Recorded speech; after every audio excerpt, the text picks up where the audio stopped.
Salut à tous. Je suis Anne-Marie Legrand et vous êtes sur une chaîne dédiée à l'orientation professionnelle et au choix de carrière. Si ce sujet vous intéresse, abonnez-vous.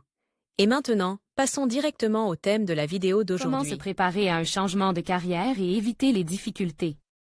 Par ailleurs, le Centre d'orientation professionnelle ProfGuide a récemment mis au point un test d'orientation professionnelle précis, qui vous indiquera les professions qui vous conviennent et se prononcera sur votre type de personnalité et votre intelligence.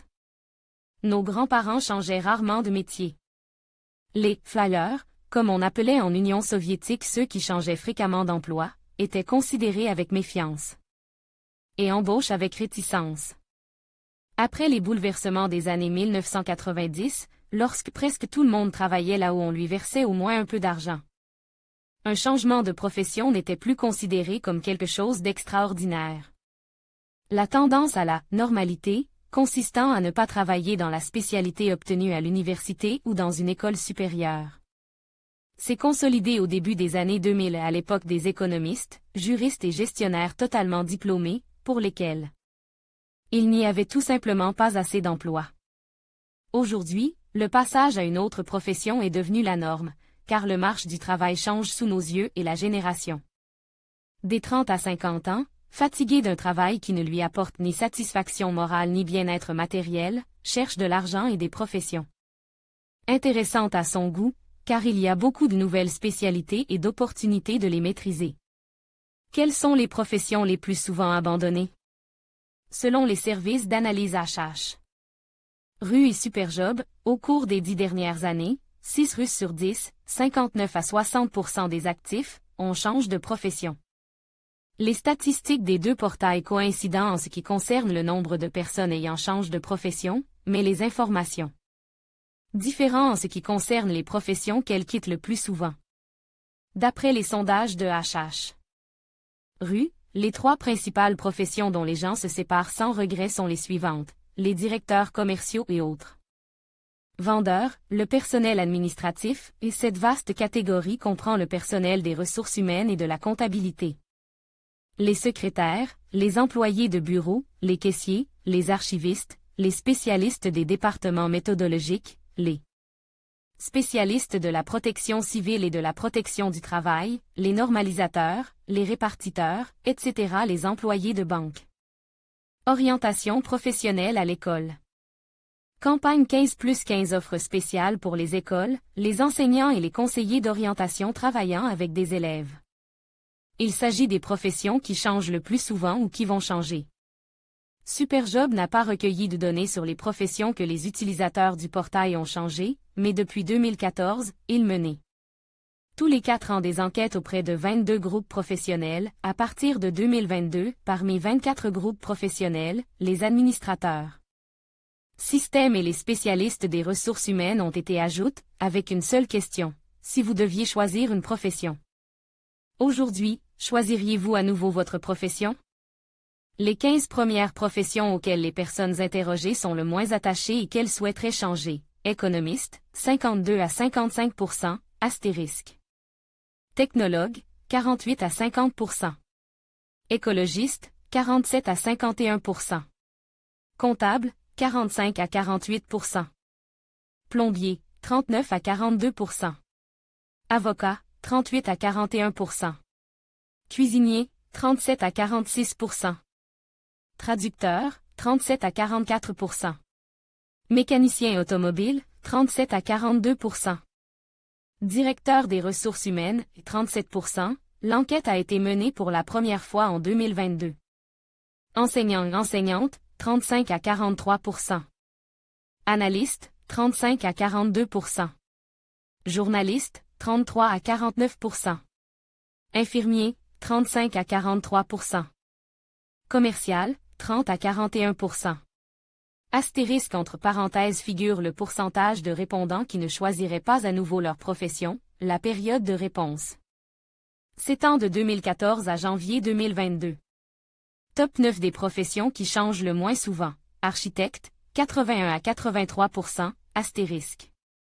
Programmeur, 78 à 82%. Psychologue, 73 à 77%. Formateur, 72 à 80%. Administrateur système, 72%. L'enquête a été menée pour la première fois en 2022. Estimateur, 70 à 76%. Coiffeur, 70 à 74%. Médecin, 69 à 73%. Concepteur, 65 à 72%. Astérisque entre parenthèses, pourcentage de répondants qui choisiraient à nouveau leur profession. Fourchette de réponse, de 2014 à janvier 2022. Selon l'enquête Avito réalisée en mai 2023, 35% des personnes interrogées ont changé de domaine d'activité 1 à 2 fois. Le plus souvent, ils ont quitté l'informatique, le travail administratif et les services, personnels domestiques. À quel âge les gens changent-ils le plus souvent de profession? Selon les statistiques de ProfGuide, l'âge auquel les personnes cherchent le plus souvent une nouvelle profession et changent d'emploi se situe entre 28 et 38 ans. Nos informations coïncident généralement avec les données des analystes de Superjob pour la période 2015 à 2022. Le tableau montre la part des personnes qui ont changé de profession au moins une fois dans différents groupes d'âge. Statistiques sur les changements de carrière selon les enquêtes de Superjob par de ceux qui ont changé de profession selon le sondage HH. Rue, les personnes qui souhaitent quitter leur profession sont plus nombreuses parmi les 35 ans et plus. En outre, la génération plus âgée est plus susceptible de penser à changer d'emploi et de domaine d'activité, parmi les répondants. Ages de 18 à 24 ans, seuls 46% ont de tels projets, contre 63% chez les 45 à 54 ans. Ces données n'ont rien de surprenant. Les 18 à 24 ans commencent tout juste à travailler et à se familiariser avec les professions, à se faire une idée de ce qu'ils doivent faire et de ce qu'ils doivent faire en général et à savoir si cela leur convient. En général, le désir de changer de sphère d'activité survient après 6 à 8 ans de travail, en moyenne à l'âge de 30 ans. Pourquoi changer de carrière à 30 ans? Immédiatement après l'école, lorsqu'il s'agit de choisir une profession, la plupart des diplômés ages de 17 à 18 ans ne sont pas prêts à prendre une décision éclairée sur ce qu'ils vont devenir. Tout simplement parce qu'ils ne se connaissent pas encore eux-mêmes, qu'ils n'ont que de vagues suppositions sur leur véritable intérêt et aptitude et qu'ils n'ont que de vagues idées sur le marché du travail. Il est naturel que l'on doive plus tard réfléchir au choix d'une profession, et ce autant de fois qu'il le faut pour que le sentiment de « oui, c'est le mien » apparaisse. En général, c'est vers l'âge de 30 ans que l'on se met pour la première fois à penser sérieusement à changer de profession. Aujourd'hui, il n'est plus nécessaire de rester seul face au problème du choix d'une profession. Il existe des spécialistes qui aident à le résoudre dès la fin des études ou à l'âge mûr. On les appelle les proforientologues. Ce sont des psychologues qui aident à choisir une profession en tenant compte des caractéristiques personnelles. Le centre ProfGuide, par exemple, peut aider à l'orientation professionnelle. Vers cet âge, de nombreuses questions importantes se posent à soi-même. La voie choisie est-elle la bonne et où menait-elle, apporte telle satisfaction et reconnaissance, donne-t-elle un sens à la vie et assure-t-elle une existence élémentaire et sûre? En l'absence de réponse positive, le désir de changer de profession se fait sentir. Il est renforcé par le fait qu'à cet âge, il y a déjà une compréhension de ses besoins, une réalisation de soi et une marge de sécurité accumulée avec laquelle on peut changer quelque chose, repartir différemment le temps et les forces, qui sont encore suffisantes pour apprendre de nouvelles choses. En général, vers l'âge de 30 ans, la profession est souvent changée par ceux qui n'ont pas pu se décider après l'école et qui entrent dans une spécialité qui plaisait à leurs parents ou qui était à la mode, ou même en compagnie d'amis. Il existe également le scénario suivant. Un spécialiste a atteint un certain niveau dans sa profession, assez confortable et non ennuyeuse, et il est temps de passer au niveau suivant, qui est généralement celui des postes de direction. Mais il n'en a pas envie, ou bien il a peur de prendre des responsabilités, ou encore il n'est pas du tout enclin à la gestion et à l'administration. Dans ce cas, il semble qu'il soit plus facile de changer de profession que de sauter par-dessus la tête dans sa profession actuelle. Dans le cas contraire, il n'y a pas d'évolution de carrière ni de croissance professionnelle, quelque chose ne fonctionne pas, tout est bloqué. Vous voulez donc changer de domaine, car vous avez renoncé au problème. Cote matériel. il n'y a tout simplement pas assez d'argent pour vivre, et un bon salaire est nécessaire. Une autre raison de changer de profession à 30 ans est la naissance d'un enfant. Dans les 28 à 30 ans, beaucoup doivent quitter le congé de maternité, et l'ancienne profession n'est pas toujours possible à combiner avec le mode de « working mom », et il faut trouver une alternative. Lire aussi pourquoi changer de profession à 40 ans. À cet âge, la deuxième vague de recherche de soi dans la sphère professionnelle peut « rouler ». À 40 ans, l'individu s'est déjà forgé une vision du monde, a établi un système de valeurs et a peut-être même trouvé une profession à sa convenance, mais les circonstances de la vie commencent à nouveau à changer. Les enfants grandissent, ils ont besoin d'être éduqués et, d'une manière générale, leurs dépenses dépassent largement celles des couches et de la nourriture pour bébés.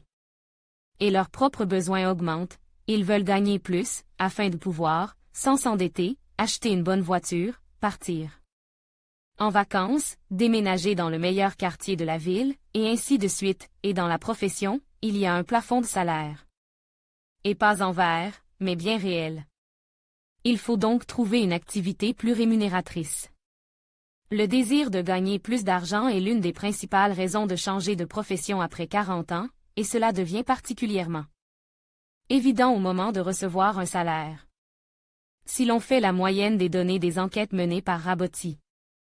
Rue, Superjob, HH. Rue pour 2022 à 2023, la liste des raisons de changer d'emploi ou de profession par ordre décroissant d'importance se présente comme suit: manque d'argent et désir de gagner plus. Circonstances de la vie. Épuisement professionnel. Déception dans la profession. Fatigue de la routine. Atteinte de la limite de carrière de la profession, mais désir d'évoluer. Manque de temps pour les loisirs, la famille. Recherche d'une vocation. Intérêt pour une nouvelle profession. Demande d'une nouvelle profession, possibilité d'emploi. Cette liste peut être complétée par un autre élément, le désir de faire d'un hobby une profession. À l'âge de 40 ans, ce désir devient particulièrement aigu pour diverses raisons. Certains en ont assez de gagner de l'argent dans un emploi qu'ils n'aiment pas, d'autres décident qu'il est temps de réaliser leurs rêves d'enfant, d'autres encore veulent être en harmonie avec eux-mêmes. Mais il y a une chose. Selon l'enquête HH. Rue, 994 participants, réalisée en 2020, 22% des personnes interrogées ont transformé leur hobby en profession. 2 ans plus tard, les résultats de l'enquête Superjob, 3000 répondants, sur les raisons de changer de profession, on montre que le nombre de ceux qui ont au moins essayé de faire de leur passe-temps une source de revenus est tombe à 0. La raison sous-jacente de cette dynamique négative est probablement que les passe-temps sont généralement associés à la créativité. Et que les périodes de difficultés économiques et de bouleversements sociaux ne sont pas les plus propices pour tenter de gagner de l'argent avec ce qui est beau et sublime. Il est très probable que le désir de faire passer un hobby dans la catégorie des professions soit reporté à des temps meilleurs, au moment de changer d'emploi. Mais il serait erroné de l'écarter complètement, car c'est probablement la raison la plus agréable de changer de profession et, par conséquent, dès que la situation économique s'améliorera, le nombre de ceux qui veulent gagner de l'argent grâce à leur hobby, en devenant indépendants ou en ouvrant leur propre entreprise, augmentera probablement à nouveau. Pourquoi changer de carrière à 50 ans? Il est grand temps de remplacer les chiffres de la phrase « à 40 ans, la vie ne fait que commencer » par 50.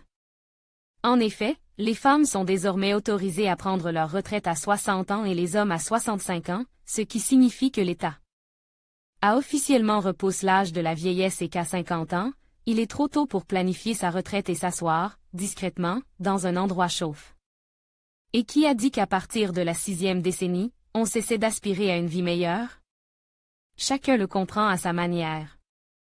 Pour l'un, une vie meilleure se traduit par les opportunités offertes par un salaire élevé, et pour l'autre, par plus de temps libre. Moins de responsabilités, même au détriment du revenu. En général, il y a plusieurs raisons pour lesquelles les gens changent de profession à l'âge de 50 ans, l'épuisement professionnel ou émotionnel.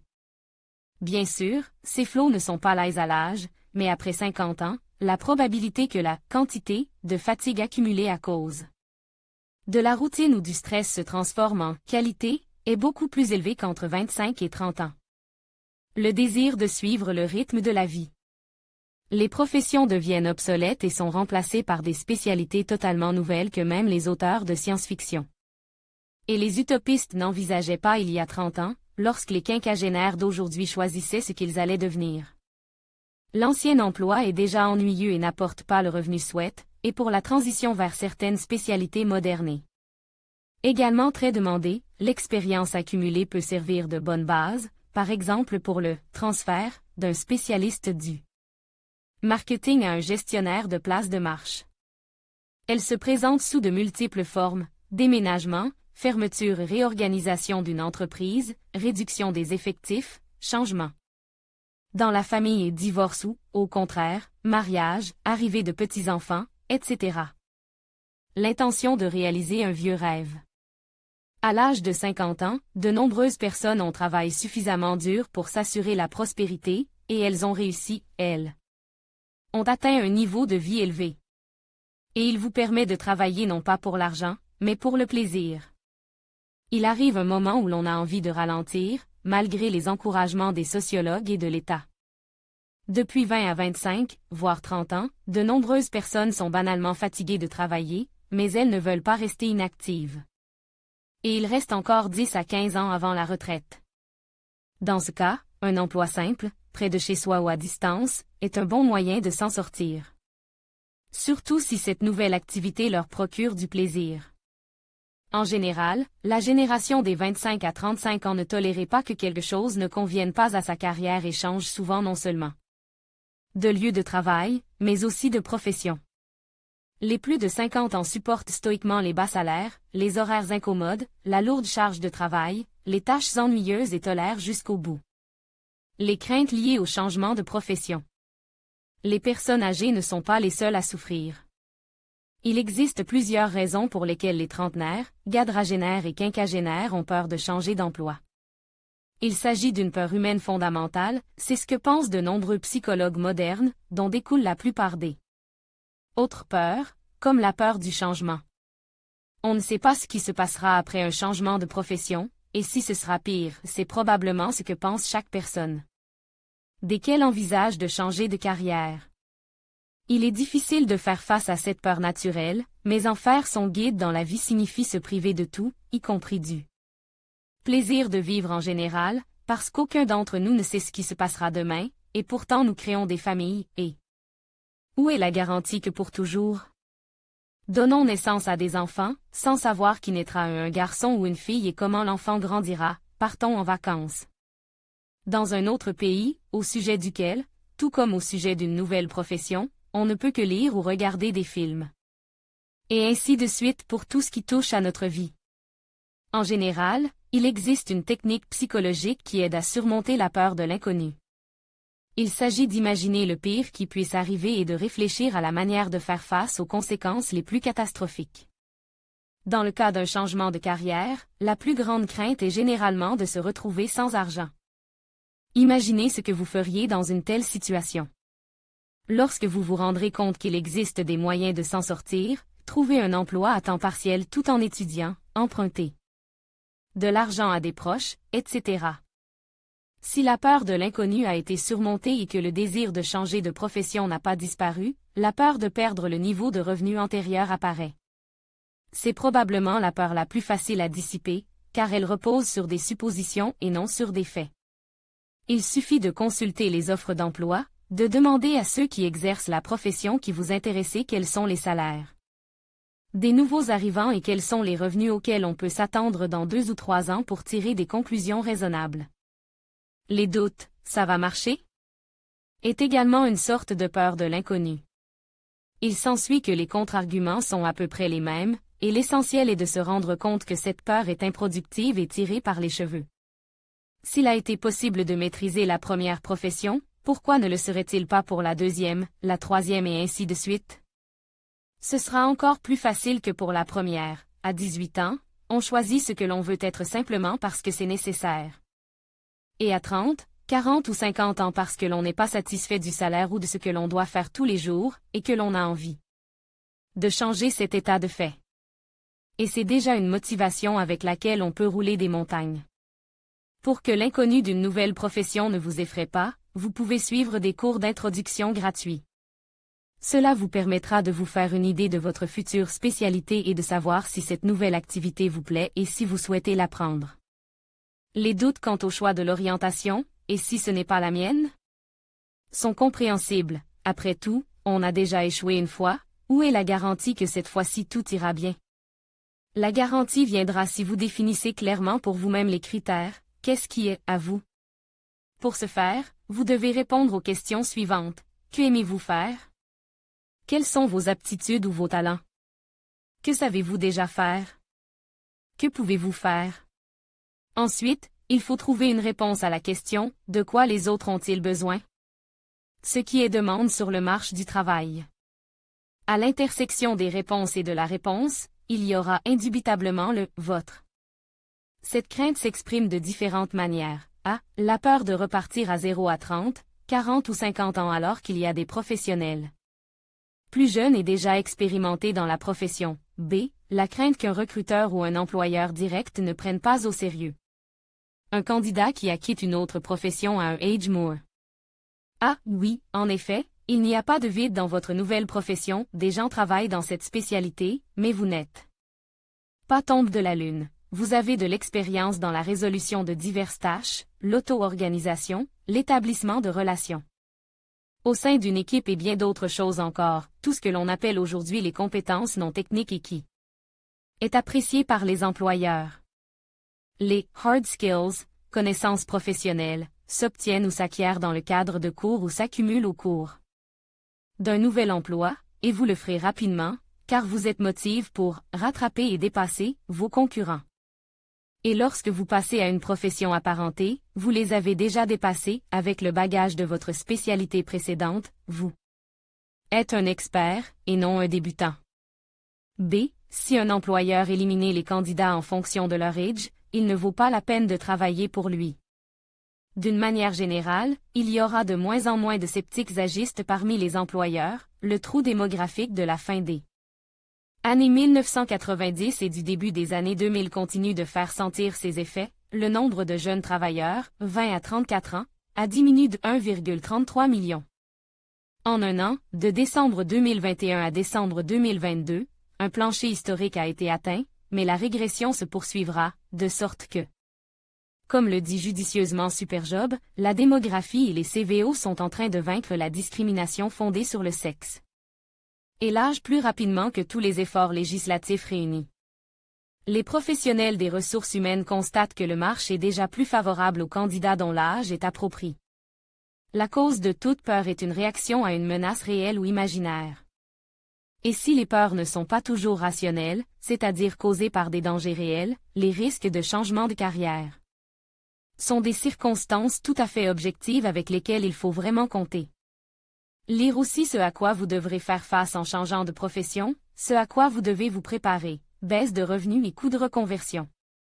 En parlant de crainte, la peur de perdre des revenus est probablement la plus rationnelle d'entre elles, il est vrai que le passage à une nouvelle profession peut s'accompagner d'une diminution des revenus dans un premier temps, mais ce n'est pas toujours le cas.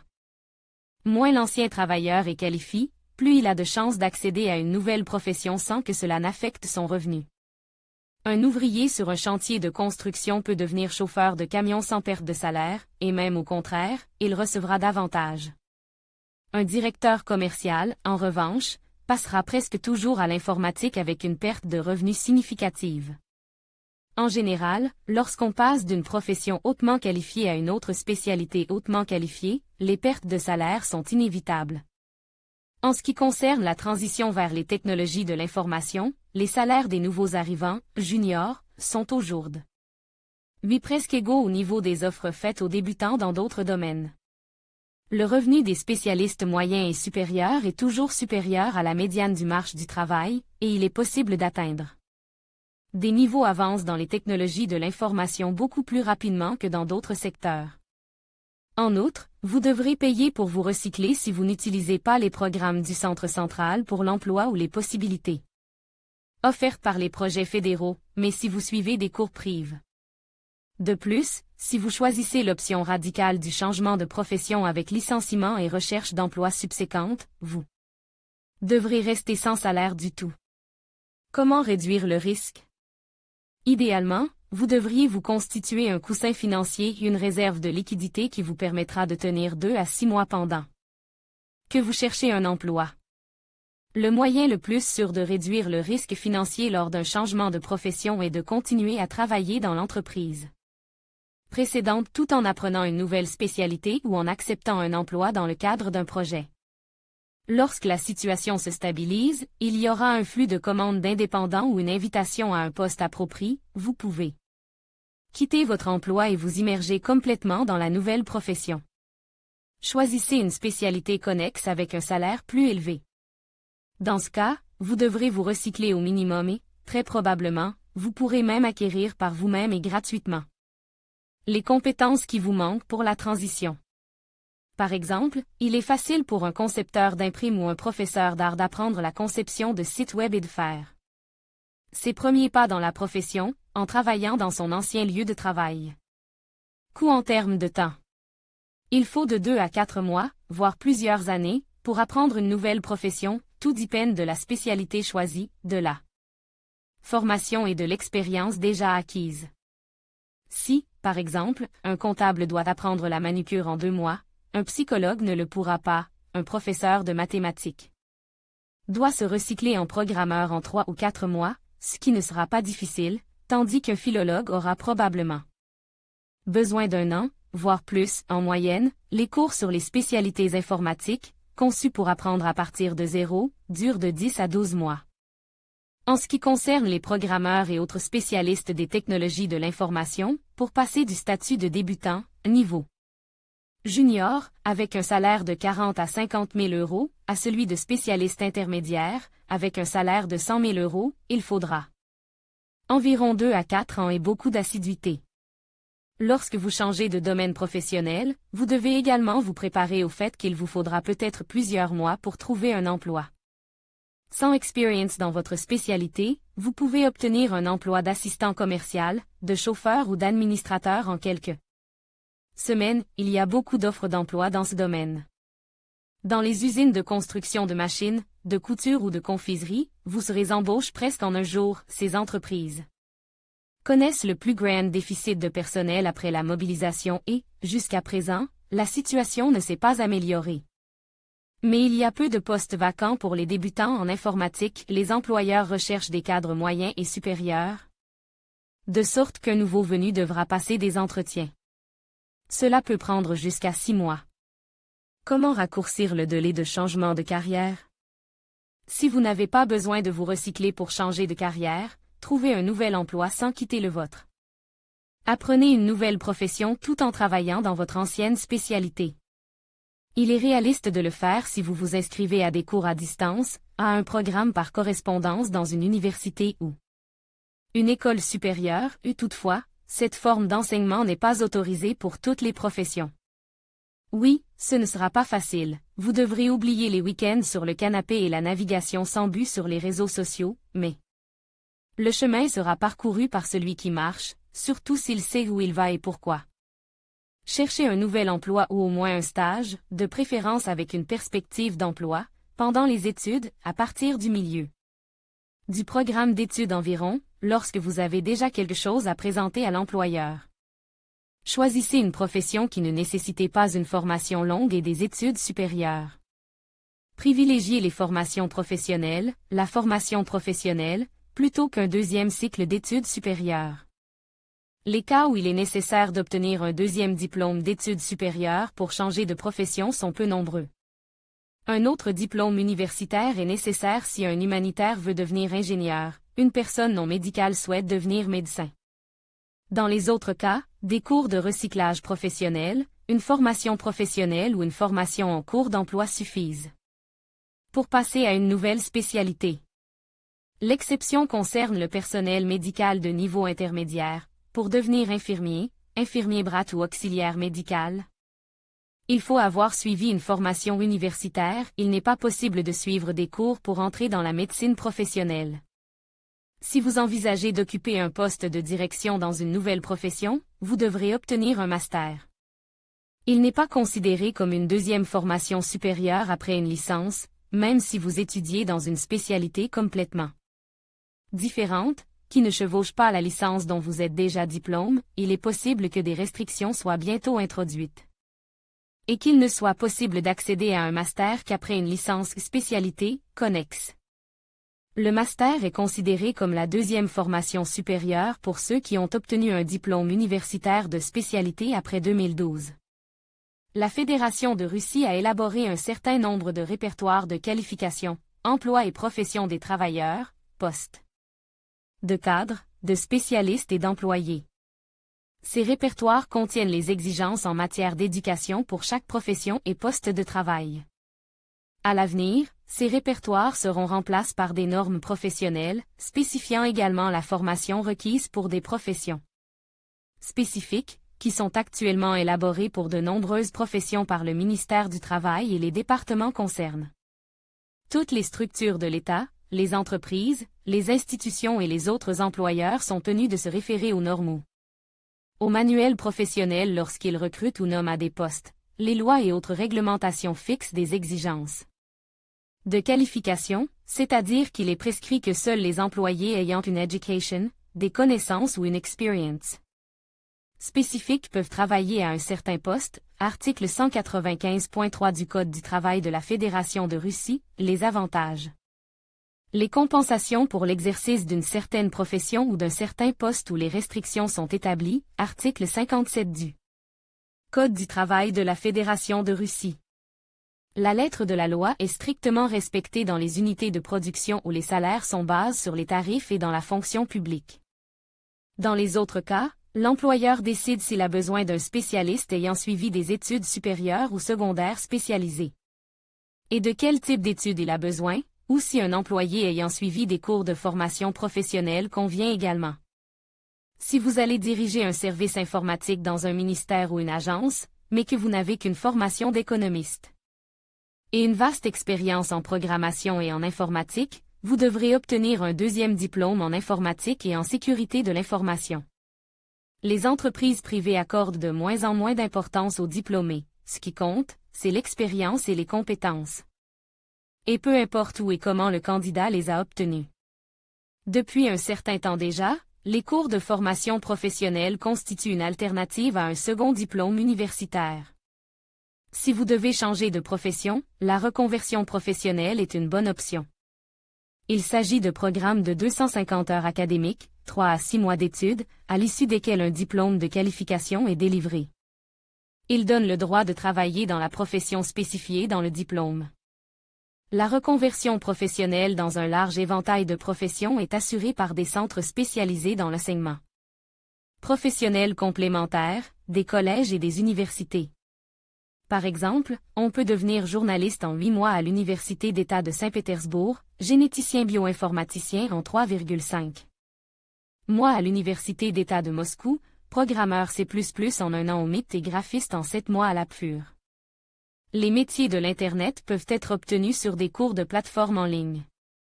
Les plus célèbres écoles en ligne de profession numérique, l'ordre est aléatoire, ce sont celles que beaucoup considèrent comme la première étape d'une réorientation professionnelle. Et dans quelle mesure est-il réaliste de trouver un emploi après de telles formations? 69 à 84%. Ces chiffres proviennent d'une étude sur l'efficacité de l'apprentissage en ligne et du suivi de l'emploi des diplômés menés par Yandex Practicum et Skillbox. Selon les rapports de recherche menés par la Higher School of Economics, la majorité des personnes suivent des cours en ligne pour trouver un emploi dans une nouvelle profession.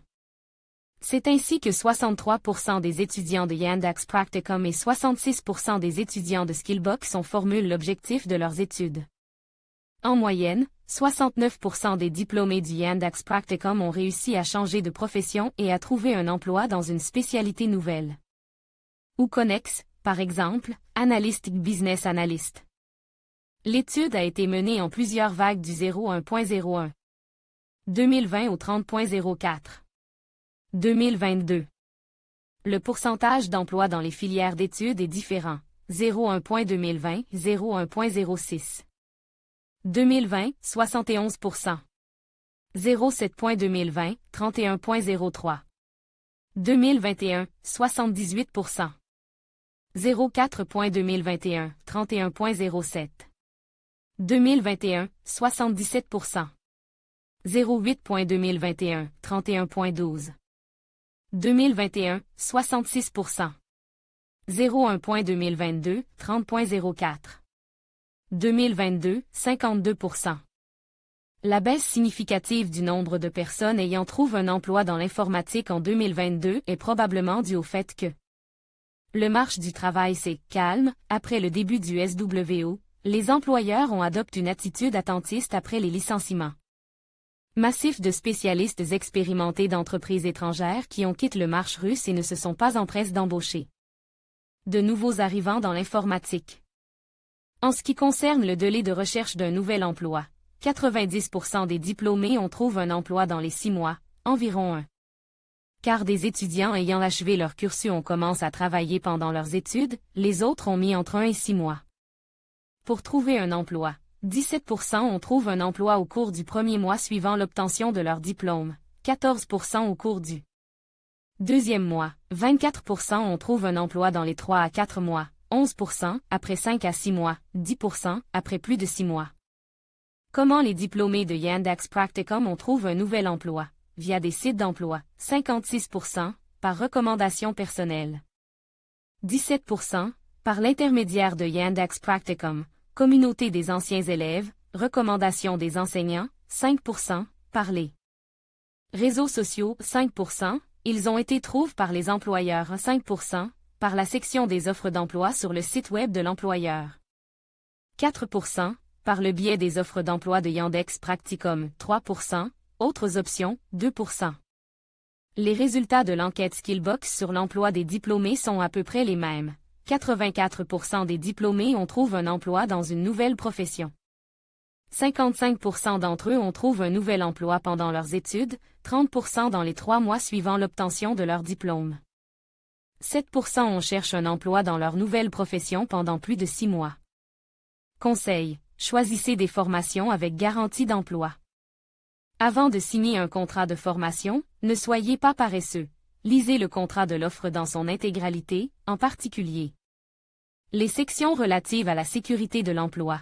Elles contiennent les conditions dans lesquelles l'école en ligne s'engage à vous aider à trouver un emploi dans votre nouvelle profession. Les cours assortis de stages dans les entreprises partenaires de l'école en ligne constituent une autre option intéressante.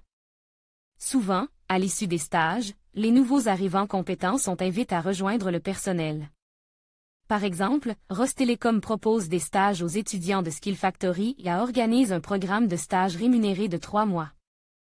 Pour les diplômés de Accett, l'étude de la National Research University Higher School of Economics s'est concentrée sur le domaine de reconversion le plus populaire, à savoir les technologies de l'information, mais les cours peuvent également être utilisés pour apprendre des professions d'autres secteurs et changer de vecteur de carrière.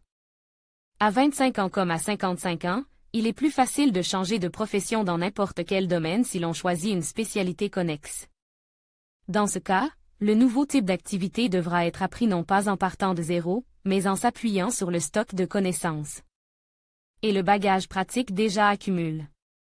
La direction de la transition n'est pas toujours évidente, vous pouvez trouver à première vue des options inattendues, par exemple. Vous pouvez passer de professeur de musique à ingénieur du son, de comptable à analyste commercial d'agent immobilier à urbaniste, planificateur d'un environnement urbain confortable, d'employé de banque à fonctionnaire dans les services financiers des autorités. Des psychologues aux neuromarketeurs, le neuromarketing étudie les signaux physiologiques et neuronaux afin de comprendre la motivation des clients et d'utiliser ces connaissances pour résoudre des problèmes de marketing appliqués, des sociologues aux journalistes. Vous pouvez entrer dans le journalisme à partir de n'importe quel domaine et rédiger des documents spécialisés sur des sujets précis. Par exemple l'économie, l'investissement, etc. Des journalistes et rédacteurs aux relations publiques et aux relations gouvernementales. Un spécialiste des relations gouvernementales établit des relations entre l'État et les grandes structures commerciales. Ces options peuvent être tentantes, mais elles sont plutôt exotiques et ne garantissent pas un emploi. la transition vers une profession apparentée ne sera ni difficile ni rapide, mais il ne sera pas toujours facile de trouver un emploi. Les spécialités rares et dont l'intérêt n'est que naissant, par exemple, urbaniste, neuromarketologue, impliquent une position active. Des candidats à l'emploi et vous devrez vous faire un nom pour créer un besoin chez un employeur potentiel, et ne pas attendre qu'une offre d'emploi soit publiée quelque part, vous n'attendrez peut-être même pas. Si vous souhaitez obtenir un résultat à 100% dans votre recherche d'un nouvel emploi, et pas nécessairement dans un domaine ou une spécialité connexe, il existe un moyen plus simple. Découvrez les professions qui sont demandées dans la région. Les agences locales pour l'emploi publient des listes de professions en demande sur leur site web. Si vous souhaitez changer de profession, vous aurez probablement besoin d'une formation complémentaire. Cette formation peut être dispensée gratuitement. Sur recommandation de l'Agence pour l'emploi, vous devez vous inscrire pour cela. Dans le cadre du programme « Promotion de l'emploi », du projet national « Démographie », il n'est pas nécessaire de s'inscrire auprès de l'Agence centrale pour l'emploi, c'est-à-dire que vous pouvez travailler et étudier en même temps. Les régions proposent des programmes de reconversion aux chômeurs en fonction des besoins du marché local, c'est-à-dire en fonction des demandes des employeurs.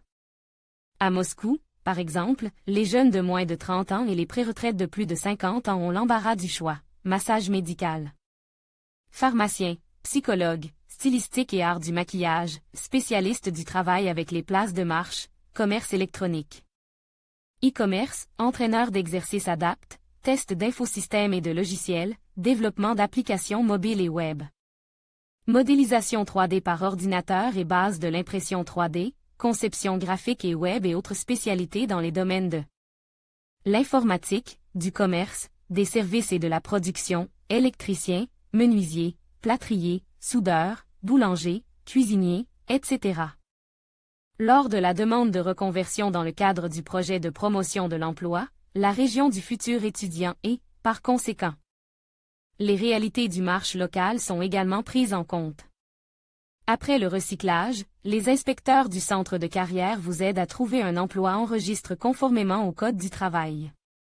Après les cours du projet de promotion de l'emploi, vous devez chercher un nouvel emploi par vous-même, mais les centres de carrière ne vous laissent pas seul face à vos problèmes d'emploi. Par exemple, si une demande est soumise à partir du site web de l'UTS, l'une des universités de base organisant la formation, l'autre est en RANPA, après le cours, les spécialistes du centre donneront des conseils sur la manière de construire une carrière, aideront à enregistrer le statut d'indépendant, à enregistrer une entreprise individuelle ou à rédiger un CV et à l'envoyer aux entreprises partenaires du projet, MTS Bank, Ozon et d'autres encore. Quant aux sphères dans lesquelles il est très facile et rapide d'entrer à 30, 40 ou 50 ans, il s'agit uniquement du travail non qualifié. Et mal paye dans n'importe quelle industrie. Concierge, agent de sécurité, préparateur de commandes, nettoyeur, etc. Il n'est pas nécessaire d'apprendre cela. Mais pour entrer dans le domaine très convoité des technologies de l'information, il faut étudier, et ce n'est pas facile, tout le monde n'est pas adapté à son caractère et à ses capacités, quoi qu'on en dise dans la publicité, mais apprendre la programmation pour les sciences humaines est encore un défi. En outre, malgré le trou démographique et la pénurie de jeunes travailleurs, les stéréotypes des employeurs sont toujours d'actualité. En particulier dans le secteur des technologies de l'information. Si les nouveaux venus de 30 ans sont embauchés à bras ouverts, les personnes de 40 ans avec prudence et de 50 ans avec un grincement, bien que la loi tente de protéger les pré-retraites contre la discrimination fondée sur l'âge en matière d'emploi, mais, comme nous le savons, la rigueur des lois est compensée par leur application non contraignante. Certaines lois relatives à l'âge des travailleurs sont encore strictement appliquées. Lire aussi, il n'y a pas de limite d'âge pour accéder à la plupart des professions, mais dans certains domaines, il est impossible de travailler sans un diplôme d'une université spécialisée. Et juste au moment d'apprendre une nouvelle spécialité, un obstacle insurmontable peut surgir, la limite d'âge. Il existe peu d'universités qui fixent officiellement une limite d'âge pour les candidats. Il s'agit des établissements d'enseignement supérieur de l'armée et des forces de l'ordre, universités militaires, la décision de devenir officier d'une troupe quelconque Doit être prise avant l'âge de 22 ans, si vous n'avez pas servi dans l'armée, jusqu'à 24 ans, si vous avez servi ou servez dans le cadre de la conscription, jusqu'à 27 ans, si vous êtes dans l'armée en vertu d'un contrat. Après ces limites d'âge, la commission d'admission ne prendra même pas les documents, et vous pouvez donc oublier le début de la carrière d'officier à l'âge de 30 ans. Académie du FSB, toutes les spécialités liées à la sécurité de l'État ne sont accessibles que jusqu'à l'âge de 24 ans. Établissement d'enseignement supérieur du ministère de l'Intérieur, vous pouvez étudier jusqu'à l'âge de 25 ans, vous pouvez travailler au ministère de l'Intérieur jusqu'à l'âge de 35 ans en tant que simple soldat, jusqu'à l'âge de 40 ans pour les postes de commandement moyen, supérieur et la limite d'âge pour le service dans un grade inférieur à celui de major est de 50 ans. Établissement d'enseignement supérieur du ministère des situations d'urgence dans le domaine de la sécurité incendie, vous pouvez vous inscrire pour la première fois avant l'âge de 30 ans. Les pompiers sont acceptés jusqu'à l'âge de 40 ans, et l'âge limite pour le service dans le grade inférieur à celui de colonel est de 50 ans.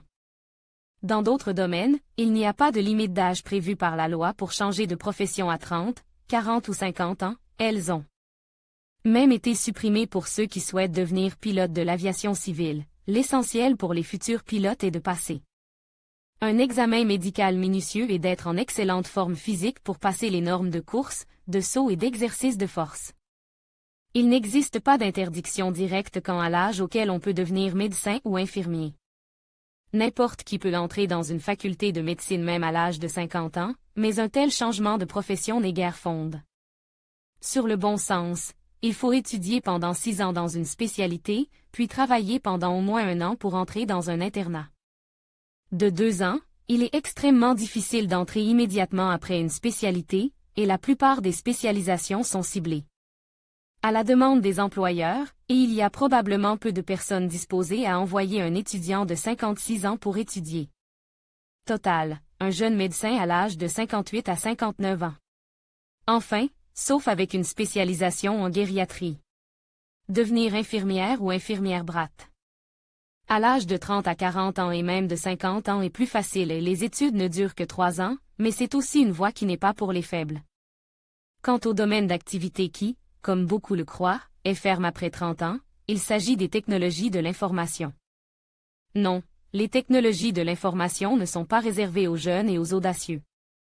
Comme le montrent les résultats de l'étude de l'Université nationale de recherche Higher School of Economics, parmi les diplômés des cours de Yandex Practicum qui ont changé de profession et trouvent un nouvel emploi en tant que développeur front-end ou web, analyste de données, testeur, spécialiste de la science des données, 63% sont edgies de plus de 30 ans, 63% ont plus de 30 ans, 47% n'avaient aucune formation technique avant de suivre le cours, 45% n'avaient aucune expérience en informatique, 45% de femmes.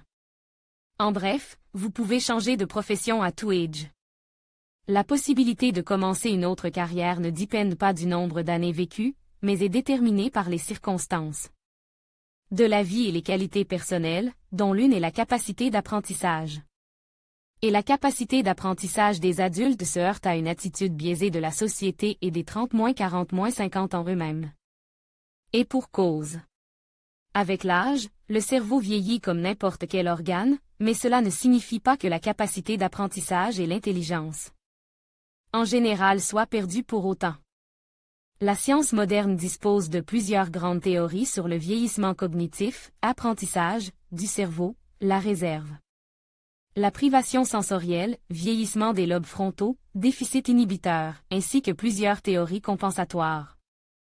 Elles expliquent toutes sous des angles différents ce qui arrive au cerveau lorsqu'il vieillit, mais s'accordent généralement à dire que plus le cerveau vieillit, plus il est difficile d'établir de nouvelles connexions neuronales en raison de changements dans les processus biochimiques, de sorte que le taux de rétention de la mémoire diminue. Néanmoins, les connexions entre les neurones continuent à se former même à un âge très avancé.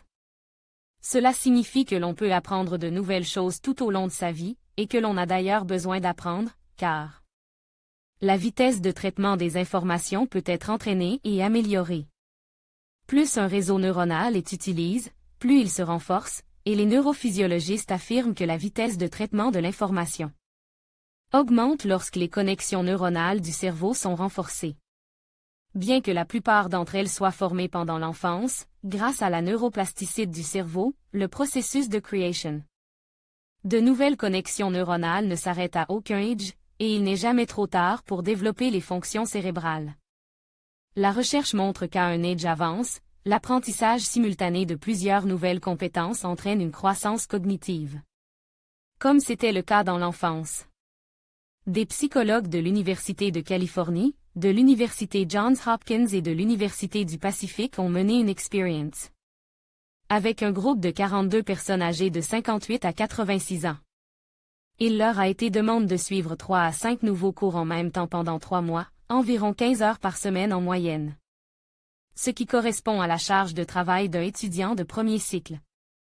Les participants ont appris l'espagnol, le dessin, le piano, la photographie numérique avec des logiciels de traitement d'images, les fonctions de l'iPad, le théâtre et la couture de quilts sur des machines à coudre numériques en utilisant la technique du quilting.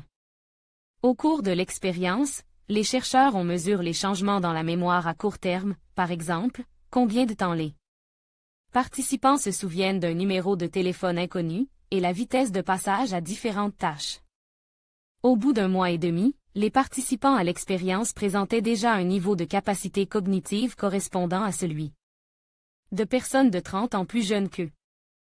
L'en est régulier. Le principal problème de l'apprentissage des adultes est qu'ils pensent eux-mêmes qu'ils ne sont plus aussi intelligents qu'avant parce qu'ils pensent plus lentement.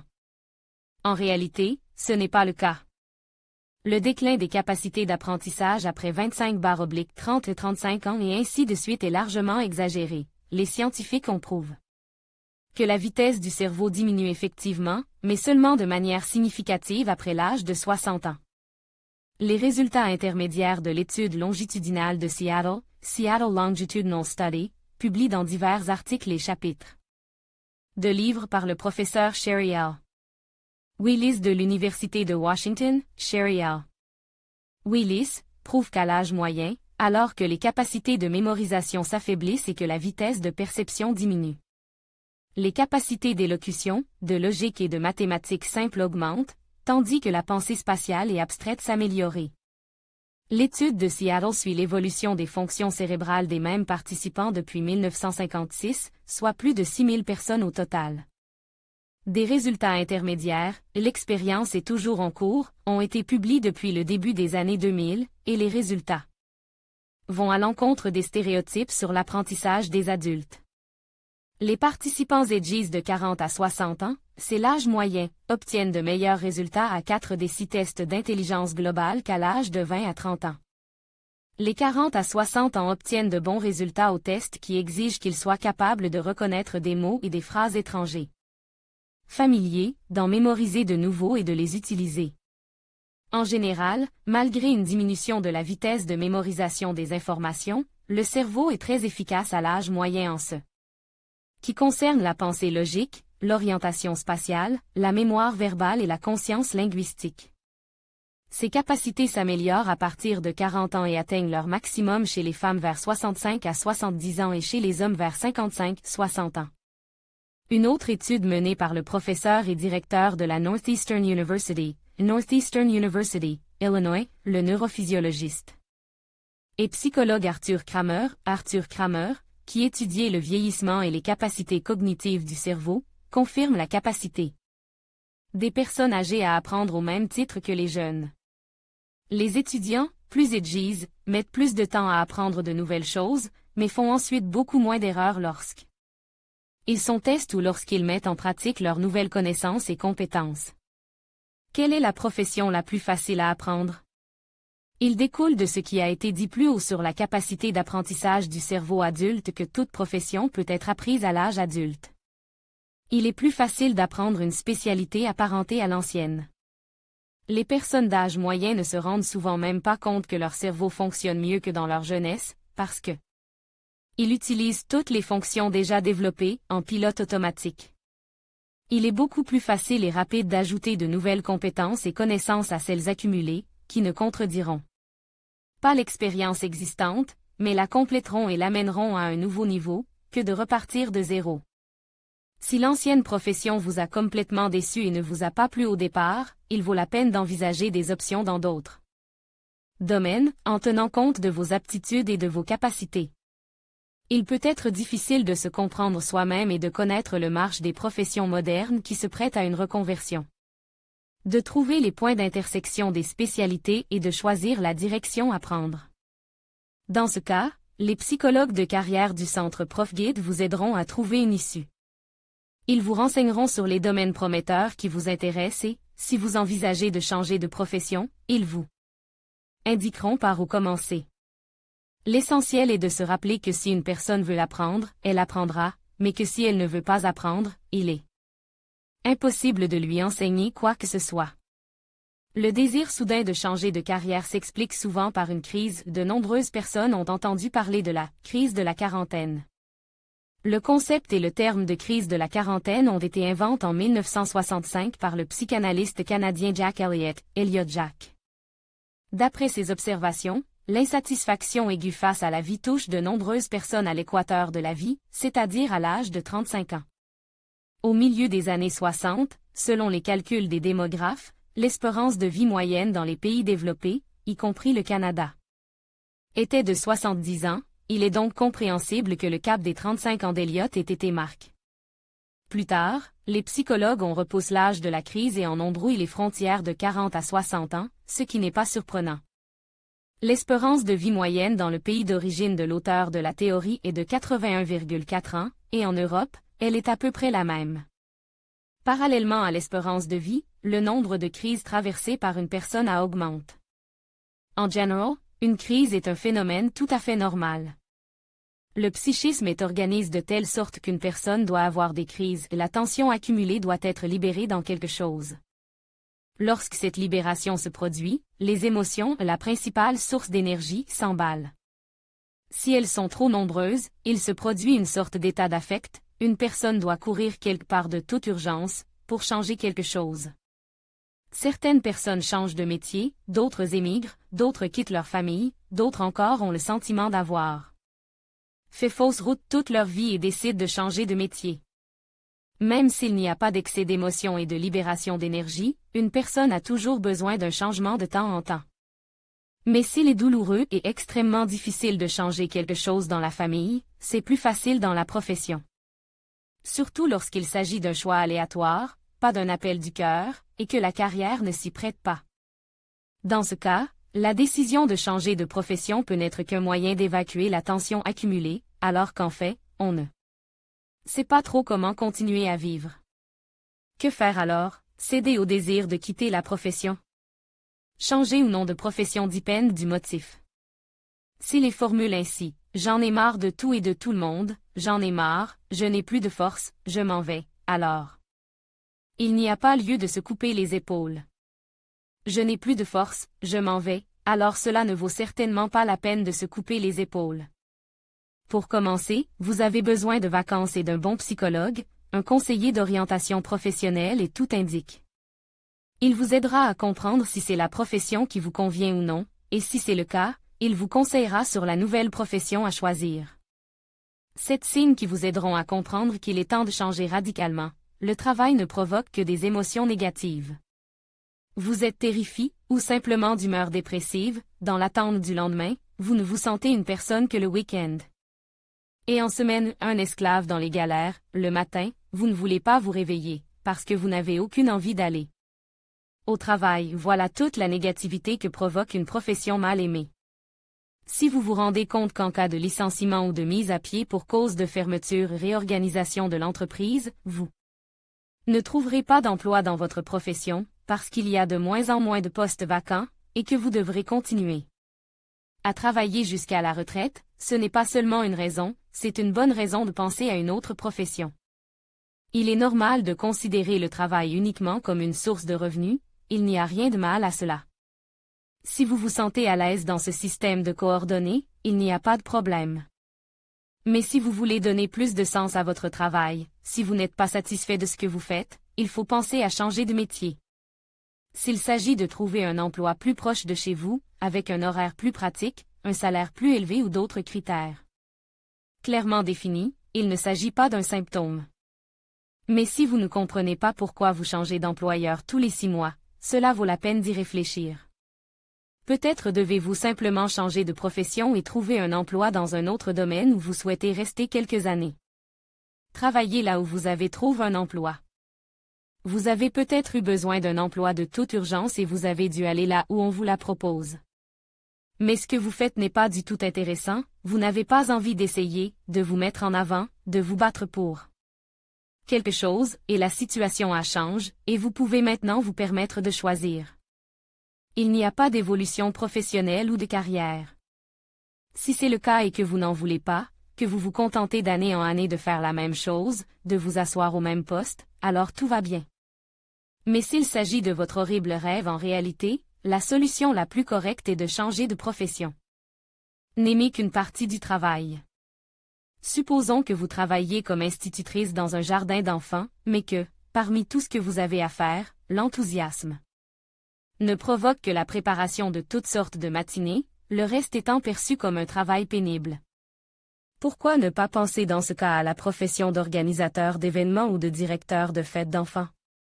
Disons que vous avez réalisé que vous deviez changer de profession. Quelle est la prochaine étape? Bien sûr, il ne s'agit pas de changer de profession, surtout après 40 à 50 ans. Il est nécessaire de suivre un plan, de préférence sans brûler les ponts et sans mouvement brusque. Les principales étapes de l'élaboration d'un plan de carrière, analyser ses connaissances et ses compétences. Il est certain que nombre d'entre elles sont nécessaires dans plusieurs professions à la fois, ce qui élargira le choix de la future spécialité. Il est possible de s'arrêter sur celle pour laquelle il est le moins nécessaire de se reconvertir, et de prendre l'ancienne profession comme base. Ce qu'il faut savoir, quelles sont les professions recherchées, si les nouveaux arrivants sans expérience sont embauchés dans la spécialité vers laquelle vous envisagez de vous diriger, quelle est la concurrence entre les candidats, quelles sont les compétences dont on a besoin en priorité et celles qui peuvent être acquises dans le cadre du travail ou parallèlement dans le cadre de cours. Décidez de l'orientation et de la profession. À ce stade, vous devez décider laquelle des options disponibles vous convient en termes de salaire, de conditions de travail et de proximité d'esprit, ce que vous voulez apprendre, si vous avez besoin de vous recycler. Planifiez un parcours professionnel possible. Pour ce faire, vous devez vous renseigner. Où commencer et ce que vous devez savoir et être capable de faire, les employeurs précisent. Les exigences dans les offres d'emploi. Vous pouvez demander aux personnes qui exercent la profession qui vous intéresse, décider de ce que vous souhaitez devenir à terme. Déterminez ensuite ce que vous devez faire pour avancer dans la direction choisie et combien de temps cela prendra. Évaluez les coûts matériels et temporels. Si une reconversion est nécessaire, vous devez calculer le temps et l'argent qu'elle nécessitera, ainsi que le temps nécessaire à la recherche d'un emploi et à la période d'essai. Cela signifie que vous devez décider de votre stratégie et de votre tactique, c'est-à-dire de la manière dont vous chercherez un emploi. Dans votre nouvelle profession, par l'intermédiaire d'amis et de sites d'emploi, directement auprès des employeurs, par le biais des recommandations que les cours donnent à leurs diplômés, par l'intermédiaire de l'agence pour l'emploi, etc. Par ailleurs, ne négligez pas la possibilité d'obtenir un nouvel emploi sur la recommandation de vos amis qui travaillent déjà dans le domaine qui vous intéresse. Les employeurs commencent à embaucher plus souvent sur la recommandation de leurs employés. Selon Superjob, 76% des employeurs le font aujourd'hui, alors qu'il n'était que 64% à le faire il y a un an. Si vous n'êtes pas à la recherche d'un emploi pour le moment, il est préférable de reporter votre CV à la fin de vos études. Au cours de vos études, vous accumulerez plusieurs projets qui donneront du poids à votre CV. Un changement de profession à tout âge est un événement extraordinaire, et il est toujours difficile de décider de faire un grand pas, il est beaucoup plus facile de faire des petits pas réalisables, qui mèneront finalement toujours à l'objectif visé, mais qui ne causeront pas beaucoup d'inconfort. Ce que vous pouvez faire pour rendre un changement de carrière aussi indolore que possible, choisissez un programme de formation dont les horaires vous conviennent et que vous pouvez combiner avec votre ancien emploi ou un travail à temps partiel. Trouvez une entreprise qui invite des stagiaires sans expérience, et apprenez de nouvelles compétences dans la pratique. Les nouveaux venus prometteurs qui ont fait leurs preuves sont souvent embauchés. Sealand Superjob, 65% des stagiaires sont invités à rejoindre le personnel. Toutefois, l'enquête apporte sur des jeunes professionnels edgys de 27 ans au maximum, mais il est peu probable qu'ils refusent un stage si vous avez déjà 32 ans, par exemple. Si vous travaillez déjà, vous pouvez prendre des vacances pendant le stage, payé ou à vos frais. Passer progressivement à une nouvelle profession, prendre des emplois à temps partiel, accumuler, comme on dit aujourd'hui, de l'expertise. En même temps, une entrée en matière en douceur vous aidera à comprendre si vous vous sentirez à l'aise dans votre nouvelle profession. Après tout, une profession n'est souvent qu'un outil permettant de réaliser des désirs et des idées sur la réussite. Par conséquent, avant de changer de profession, décidez à quoi devrait ressembler la réussite. Peut-être n'est-ce pas la profession qu'il faut changer, mais la manière de gagner de l'argent? Vous aimez soigner les gens, mais vous n'aimez pas recevoir un petit salaire pour cela? Pourquoi ne pas vous lancer dans la médecine privée? Vous pouvez commencer par louer une clinique, regarder comment tout est organisé, calculer le montant dont vous avez besoin pour démarrer votre propre activité, préparer le terrain et, enfin, ouvrez votre propre clinique. Les médecins de nombreuses spécialités n'ont pas nécessairement besoin de travailler à grande échelle, suffisamment et dans un cabinet privé, par exemple, les dentistes, les échographistes, les dermatologues. Dans d'autres professions, il existe également des possibilités de travailler à son compte. Pour commencer, vous pouvez obtenir le statut d'indépendant, puis, si vous le souhaitez, évoluer vers celui d'entrepreneur individuel. La différence est qu'un indépendant travaille seul, alors qu'un EI peut engager un nombre illimité d'employés. Il est possible de devenir indépendant dans presque tous les domaines, à l'exception de l'exploitation minière. Voici une liste approximative des domaines dans lesquels vous pouvez travailler: informatique, transport automobile et transport de marchandises, médecine et médecine vétérinaire, production de vêtements, beauté, soins aux animaux, droit, finance, réparation, etc. Une entreprise russe sur 5 fait appel aux services de travailleurs indépendants, le plus souvent en collaboration avec des concepteurs et des constructeurs indépendants, des programmeurs, des transporteurs de marchandises, des spécialistes du marketing, des concepteurs, des comptables, des traducteurs, des rédacteurs et des spécialistes des ressources humaines. En fin de compte, si l'emploi ne vous convient pas, vous pouvez retourner sur votre ancien lieu de travail. 4 entreprises sur 10 rappellent leurs anciens employés.